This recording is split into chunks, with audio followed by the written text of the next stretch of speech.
आदरणीय संत समाज, धर्मशिला माता एवं बहनों तथा देवियों, सभी के चरण कमलों में संत रमेश दास का त्रिवार बंदगी, साहिब बंदगी, साहिब बंदगी, साहिब बंदगी।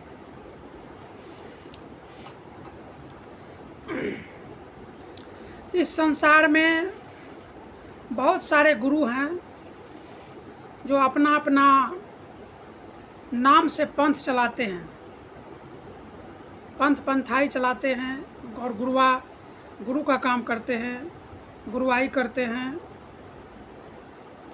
कोई कबीरपंथी बन गए हैं, कोई रामानंदी बन गए हैं, कोई जय गुरुदेव बन गए हैं, कोई परमहंस मेहिदास बन गए हैं, कोई सतपाल जी महाराज बन गए हैं। यानी अपने अपने नाम से अलग अलग पंथ चला रहे हैं। और संत एक ही उद्देश्य लेकर के चलते हैं कि जीव आत्मा जो यह भवसागर रूपी संसार में भटक रहा है, नाना योनि में, इनको यह संसार से मुक्ति कैसे मिलेगा और यह संसार से कैसे छुटकारा पा सकता है। सभी संतों का यही कहना है। सदगुरु कबीर साहब कहे हैं, पक्षा पक्षी कारणे सब जग रहा भुलान, निरपक्ष होके हरि भजे सोई संत सुजान। पक्षा पक्षी, कोई कहता है मैं रामानंदी हूँ, कोई कहता है मैं कबीरपंथी हूँ, कोई कहता है मैं मेहिदास हूँ, कोई कहता है मैं शिव चर्चा वाले हूँ। लेकिन सदगुरु कबीर साहब ने बीजक में कहा है, पक्षा पक्षी कारणे सब जग रहा भुलान, निरपक्ष होके हरि भजे सोई संत सुजान। इस संसार में तमाम दुनिया के लोग एक ही चीज को ढूंढते हैं और वह क्या है? परमात्मा, ईश्वर, भगवान।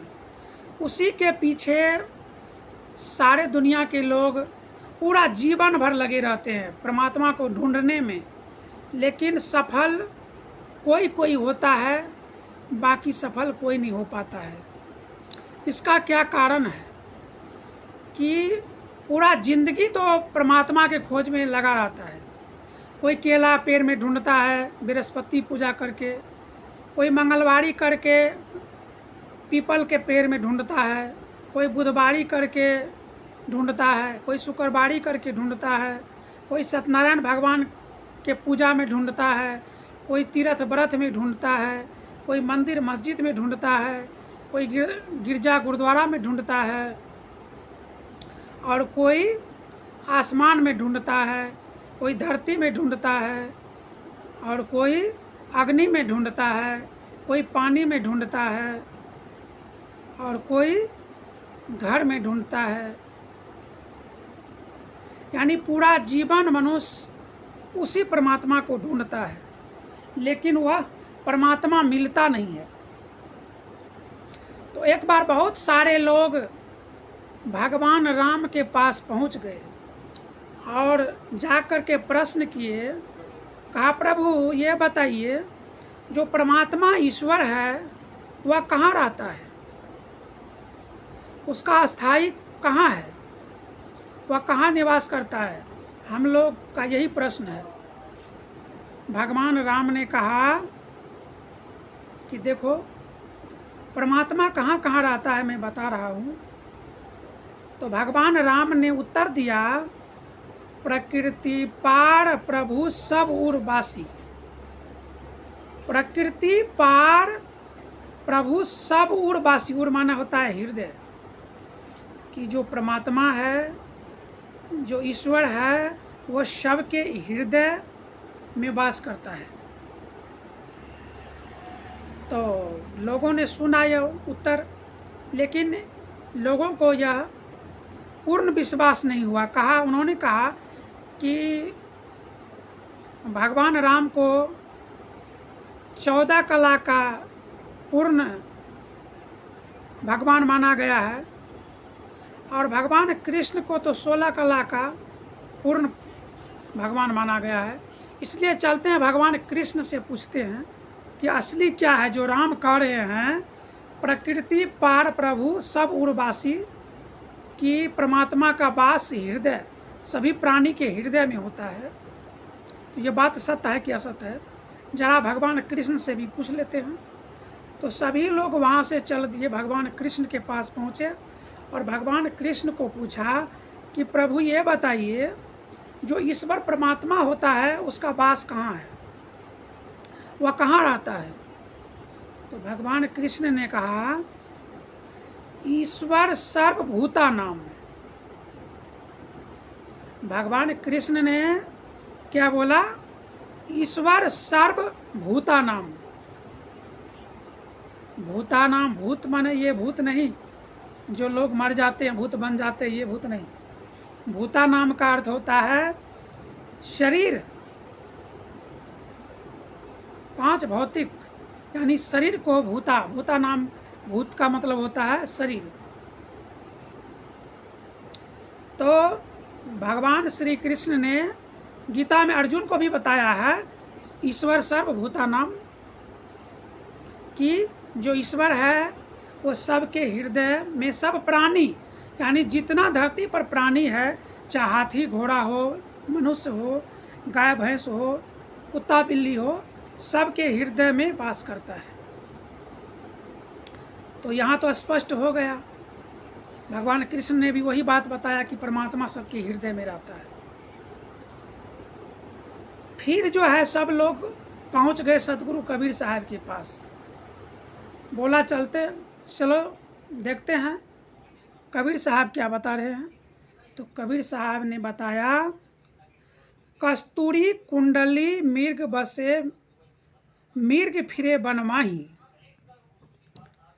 कस्तूरी कुंडली मिर्ग बसे मिर्ग फिरे बनमाही, ऐसे घट घट राम है दुनिया जानत नहीं।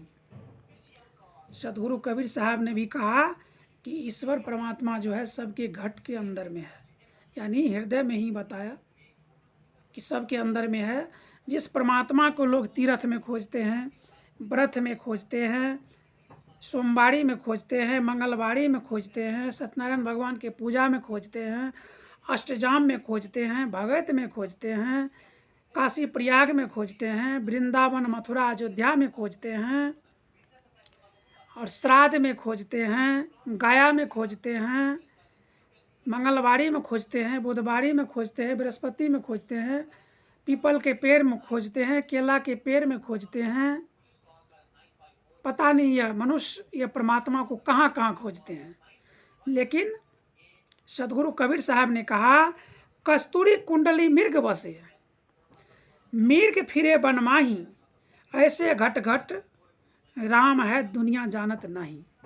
कि जैसे मिर्गा के नाभ कुंडल में ही कस्तूरी, वह सुगंध का वास होता है, और वह मिर्गा जो है पूरा वन में उन सुगंध को ढूंढता है, लेकिन वह उसी के अंदर में होता है। इसी प्रकार मनुष्य के अंदर में ही वह परमात्मा बैठा हुआ है, और इंसान अपने अंदर में कभी नहीं झांकता है और अपने अंदर में खोजने का प्रयास कभी नहीं करता है, सिर्फ बाहर खोजने का प्रयास करता है।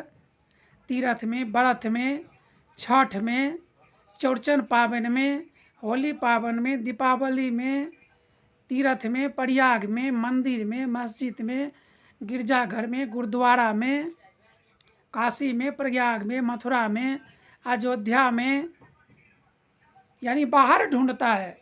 लेकिन यहाँ सतगुरु कबीर साहब बता रहे हैं कि जिस परमात्मा को तू, यह पूरा संसार में पूरा जिंदगी लोग बिता देते हैं खोजने में, लेकिन फिर भी नहीं मिलता है, वो परमात्मा इसी मनुष्य के अंदर में बैठा हुआ है,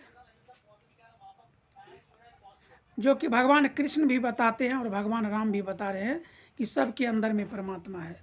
लेकिन लोग को विश्वास नहीं होते हैं। संत तो बतलाते हैं, लेकिन संत का बात सुन भी लेते हैं, लेकिन गौर नहीं करते हैं, मनन नहीं करते हैं, और भटकाव इंसान का दूर नहीं होता है। बहुत सारे लोग जो ब्राह्मण पंडित होते हैं उसके अंदर में भी उनको ही भगवान मान लेते हैं। लेकिन वह एक राक्षस है। जो जीव हत्या करे वो राक्षस। कहा गया है, कबीर साहब ने बोला है, निगूढ़ा ब्राह्मण नहीं गुरुमुख भला चमार, देवगन से कुत्ता भला नित उठ भूखे द्वार। कि देवगन से कुत्ता भला जो नित उठ भूखे द्वार। तो लोग, कोई लोग तो सूरज को भी भगवान मान लेते हैं, कोई लोग पानी को भी भगवान मान लेते हैं कि इसी में भगवान है, कोई अग्नि में भगवान मान लेते हैं। लेकिन अग्नि भगवान कभी नहीं हो सकता है। अग्नि भगवान कभी नहीं हो सकता है। अग्नि में गुण है, ज्ञान विवेक नहीं है। अगर ज्ञान विवेक होता तो किसी को घर को जला नहीं देता, किसी को गाड़ी को जला नहीं देता, किसी आदमी को जला नहीं देता। इसलिए अग्नि परमात्मा नहीं, ईश्वर नहीं है, उसमें ज्ञान नहीं, उसमें गुण है। अग्नि में गुण है, आप उनसे खाना पकवान कीजिए, ठंडी में आप उनका सेक कीजिए, जला करके सेकिए। अग्नि में गुण होता है, उसमें ज्ञान और विवेक नहीं होता है। अगर ज्ञान विवेक होता तो वो किसी घर को जला नहीं देता, किसी मकान को जला नहीं देता, किसी गाय भैंस को जला नहीं देता, किसी मनुष्य को जला नहीं देता, किसी गाड़ी को जला नहीं देता। इसलिए अग्नि एक जड़ प्रकृति है, उसमें गुण है, विवेक ज्ञान नहीं है। लेकिन इंसान उसको भी भगवान ईश्वर मानते हैं। और कोई लोग पानी को भगवान मानते हैं कि पानी ही देवता है, यही परमात्मा है। लेकिन उसी पानी में एक दिन उसी का बाल बच्चा डूब के मर जाता है। हमने एक वीडियो देखा था फेसबुक पर, एक महिला ने छठ पावन किया और अब उसका बेटा 18 साल का था। उन्होंने वो अर्घ जो होता है उसमें दूध का ढार देता है, तो ढार दिया और बेचारी वो जो थी वो पूजा करके, छठ का पूजा करके घर गया। उसका बेटा उसी में नहाने लगा, उसी में डूब के मर गया। देखिए कैसा पानी देवता है। अगर पानी देवता होता तो 2008 में कुशहा बांध टूटा, लाखों का हत्या हो गया, प्राण ले लिया, लाखों घर बर्बाद हो गए, लाखों जमीन बर्बाद हो गए, लाखों की प्राण चले गए। पानी इसलिए देवता नहीं हो सकता है, ईश्वर नहीं हो सकता है। पानी में गुण है, आप उनसे कपड़ा धोइए, आप उनसे खाना बनाइए, आप उनको पीजिए, आप उनसे नहाइए। पानी में गुण है, पानी में बुद्धि विवेक नहीं है। अगर पानी में बुद्धि विवेक होता तो लाखों घर कोसी में बह जाते हैं, उनको काट करके ले जाते हैं पानी। घर काट देते हैं, ज़मीन काट देते हैं, फसल काट देते हैं और लोग त्राहिमाम करते हैं। तब वह देवता कहाँ होता है, तब वह ईश्वर कहाँ होता है। इसलिए पानी कभी देवता नहीं हो सकता है। पानी में गुण है, पानी में ज्ञान और बुद्धि विवेक नहीं है। इसलिए पानी ईश्वर नहीं हो सकता है, परमात्मा नहीं हो सकता है।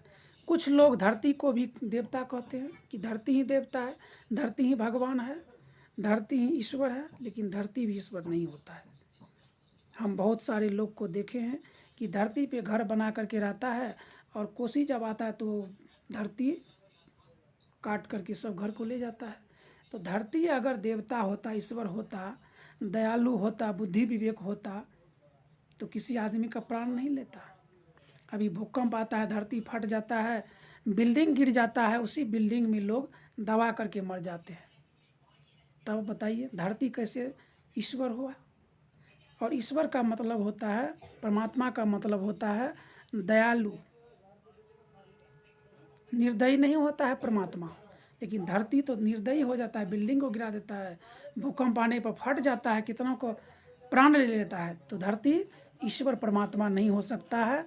हाँ, धरती में गुण है, आप उनके ऊपर फसल लगवाइए, आम रोपिए, कटहल रोपिए, फसल लगवाइए, उस पर चलिए फिरिए, मकान बनाइए, घर बनाइए, दुकान बनाइए, उसमें धरती में गुण है।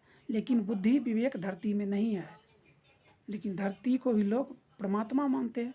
इसलिए जिनको यह वीडियो अच्छा लगे, प्रवचन अच्छा लगे, यह चैनल को सब्सक्राइब करें।